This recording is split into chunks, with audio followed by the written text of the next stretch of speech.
Hello दोस्तों, good morning to all. कैसे हैं आप सब? आई होप सब लोग अच्छे होंगे। तो आज फिर से चलिए पूरी एनर्जी के साथ फिर से नए 10 क्वेश्चन हम डिस्कस करेंगे। और इस वाले जो सेशन है इसमें पेट के जो पेट हुआ था 2022 में उसके भी क्वेश्चन इसमें मैंने मिक्स किए हैं। ठीक है, तो आराम से पूरा देखना वीडियो को, लास्ट में कमेंट करके बताना कि वीडियो कैसा लगा। ठीक है, चलिए स्टार्ट करते हैं। पहला जो क्वेश्चन है हमारा वो क्या है, हॉलमार्क का जो लोगो होता है, जो साइन होता है, वो किसके उपयोग के लिए होता है या फिर उपयोग किसके लिए होता है। इसका जो उपयोग है वो किसके लिए होता है। तो जो जेवर होते हैं उनके उपयोग में ये जो हॉलमार्क है, सिंबल है, वो यूज किया जाता है। ठीक, इसके लिए, जेवर के लिए।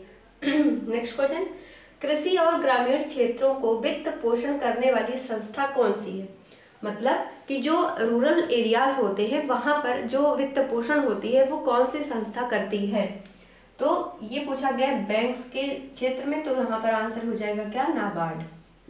क्या आंसर हो जाएगा, नाबार्ड। ठीक है, जो नाबार्ड बैंक होता है वो क्या करता है, ग्रामीण और कृषि क्षेत्रों में क्या करता है, वित्त पोषण का काम करता है। ठीक, नेक्स्ट क्वेश्चन क्या है, संविधान का 343 जो अनुच्छेद है वो किसके बारे में आपको बताता है। इसका करेक्ट आंसर क्या हो जाएगा, संघ की राजभाषा।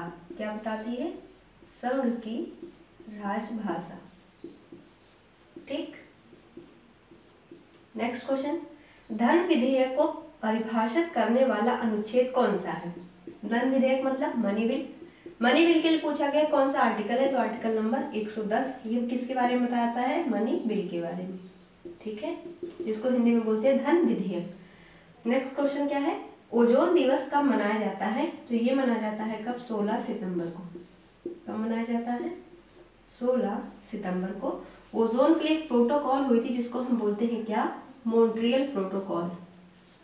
Montreal protocol. ठीक है, अगर आपसे पूछा जाता है इसी से क्वेश्चन रिलेट करके कि जो क्लाइमेट चेंज होता है उसके लिए कौन सी प्रोटोकॉल हुई थी, इसका आंसर क्या बनेगा, क्योटो प्रोटोकॉल। क्या हो जाएगा, क्योटो प्रोटोकॉल। ठीक है, जो कि किसके लिए होता है, क्लाइमेट चेंज के लिए होता है। किसके लिए होता है, क्लाइमेट चेंज के लिए।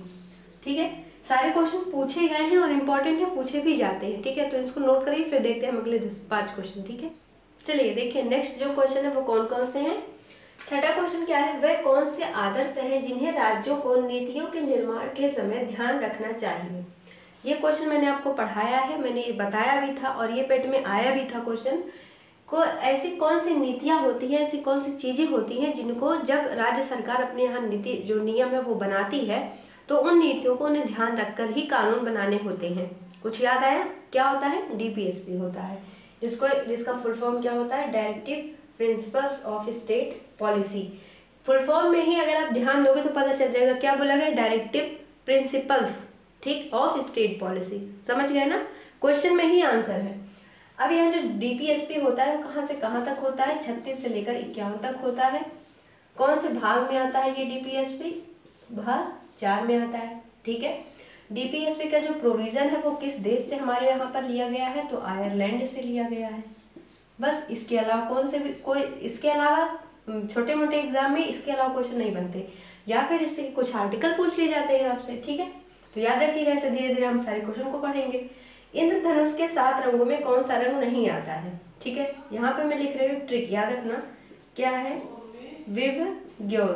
क्या है, क्या बोला गया है, इंद्रधनुष के 7 रंगों में कौन सा रंग नहीं आता। पहले तो ये जानो कि इंद्रधनुष के 7 रंग होते कौन से हैं, तो इसका ट्रिक याद रखो, विवग्योर। ठीक, अब यहाँ पर ऑप्शन मैं अगर दूं, ये ऑप्शन देखो क्या है, नीला, सफेद, लाल, नारंगी, ये 4 ऑप्शन है। अब आपको बताना है कि इन चारों में से इंद्रधनुष के 7 रंगों में कौन सा नहीं है। तो कौन सा नहीं है, व्हाइट वाला नहीं है, इसमें कहीं व्हाइट लिखा है, वॉयलेट, उसके बाद क्या लिखा है, ये आई से इंडिगो, बी से ब्लैक, जी से क्या, सॉरी बी से ब्लू, जी से ग्रीन, वाई से येलो, ओ से ऑरेंज, रे से, आर से रेड।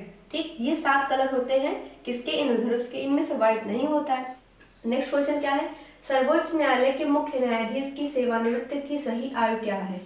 मतलब कि जो सुप्रीम कोर्ट होता है उसके जो चीफ जस्टिस होते हैं उनकी सेवानिवृत्ति यानी कि जो उनकी रिटायरमेंट एज होती है वो आपसे पूछी गई है, याद रखिएगा 65 साल। अगर हाई कोर्ट का पूछा जाए तो आंसर याद रखिएगा 62 साल होता है। सुप्रीम कोर्ट के लिए जो आर्टिकल नंबर होता है 124 होता है, हाई कोर्ट के लिए जो आर्टिकल नंबर होता है 214 होता है। ठीक है। I2U2 में कौन कौन से देश शामिल हैं? अब ये जो I2U2 है ये 4 देशों का एक ग्रुप है। I2U2, I से 2 देश, U से 2 देश। I से 2 देश कौन कौन से हैं? इजराइल है, इंडिया है। ठीक। अब U से कौन कौन से देश हैं? UAE है और USA है।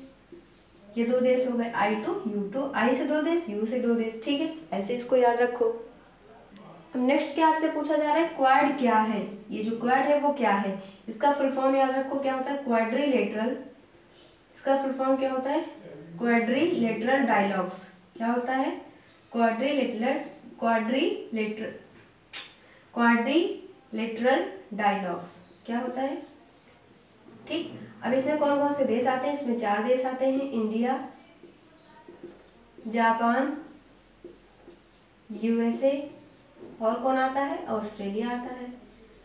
जैसे I2U2 पूछा गया वैसे क्वाड भी पूछा गया था, इसको भी याद रखिएगा, इंडिया, जापान, USA और ऑस्ट्रेलिया। तो क्वेश्चन अच्छे हैं ना, बिल्कुल मस्त, समझ में आया? कहीं भी कुछ भी डाउट होता है तो आप उसको कमेंट बॉक्स में जरूर लिखिएगा। मिलेंगे अगले लेक्चर में बिल्कुल एनर्जी के साथ। जब तक ये जो क्वेश्चन है इसको अच्छे से पूरा पढ़ो, लिखो, याद करके फिर से अगले सेशन में फिर से मुलाकात करते हैं। ठीक है, तब तक के लिए थैंक यू।